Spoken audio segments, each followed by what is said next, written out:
Two approaches to restart peace talks over Ukraine war. A long shot for peace.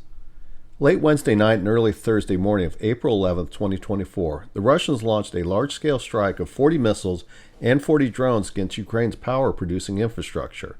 The scale of the attack and the proximity of Poland caused Poland, to go on alert. Poland scrambled fighter jets and put its air defenses on high alert due to the Russian assault. The Russians stated the reason for the attack on the Ukraine's energy infrastructure was due to the Ukrainian drone assaults on Russian petroleum facilities. The Polish response and Russian willingness to launch an assault with missiles and missile trajectories so close to Poland highlights the dangers of continuing war that often gets close to the Russian NATO frontier and risks creating an international incident and a wider war. Despite this, the prospects of peace seem a distant possibility, but some peace talks attempts are continuing to stop the war and prevent an escalation. The Ukraine ground war has largely stalemated for the time being as cross-country movement is difficult as both sides wait for the mud to dry. It is questionable, even when the ground hardens, whether any large-scale ground offensives will be carried out by either side this year. After the failure of the Ukraine spring and summer offensives last year, it is being pressured by its Western advisors to go to the strategic defensive this year and save manpower strength and allow the buildup of weapons and munitions. The Russians, for their part, do not indicate any desire to push deeper into Ukraine and will instead mostly straighten their lines and follow the old Soviet doctrine of using artillery to wear down their Ukrainian opponents. The apparent lack of desire by either side to engage in large-scale ground offensive, it would seem like the lull in ground combat would be an opportunity for the international community to press both sides to engage in peace talks.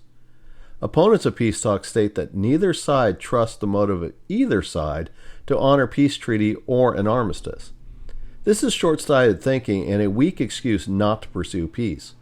The very nature of warfare means that two sides have chosen to use arms to pursue political ends, and naturally that fact means that nations use armed forces to attempt to destroy their opponent means they have an inherent distrust and motives of each other.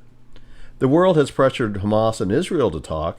It is possible that Ukraine and Russia can talk as well. Switzerland this week followed up on a promise to Ukraine and other national leaders attending Davos in January 2024 to hold peace talks to end the war, and they are scheduled to start in June. The original intent was for Switzerland to use the summit to present Ukraine President Volodymyr Zelensky's amateurish 10-point peace plan. But this week the Swiss gave no indication that it would be using this formula for peace. This is the right decision since the 10-point peace plan is not a serious blueprint for peace and has been rejected repeatedly out of hand by the Russians.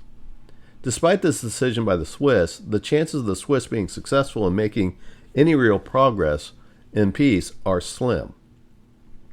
The Swiss peace talks will not have the Russians present, or any representative for their interests. The Russian Foreign Ministry did state this as well by stating any peace summit cannot succeed without one of the parties of the war not being invited. The Russian ministry added that it would not be dictated a peace, nor do they consider Switzerland a neutral country anymore because it is participating in the sanctions against Russia.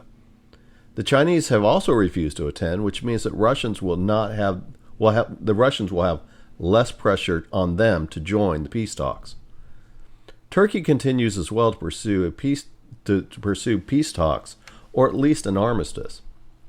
Unlike the Swiss, the Turks are shuttling between both Ukraine and Russia and is leveraging its good relations with both countries, which means that at least both are open to the Turkish initiative. It was reported this week that Turkey has presented a peace proposal to both Russia and Ukraine, and both sides are reviewing the proposal, and they did not reject the proposal outright. The Turkish proposal is reported to have the following provisions: a commitment by the U.S. and Russia not to use nuclear weapons under any circumstances, and resume the provisions of the Strategic Arms Reduction Treaty, and add a provision that neither party can unilaterally withdraw.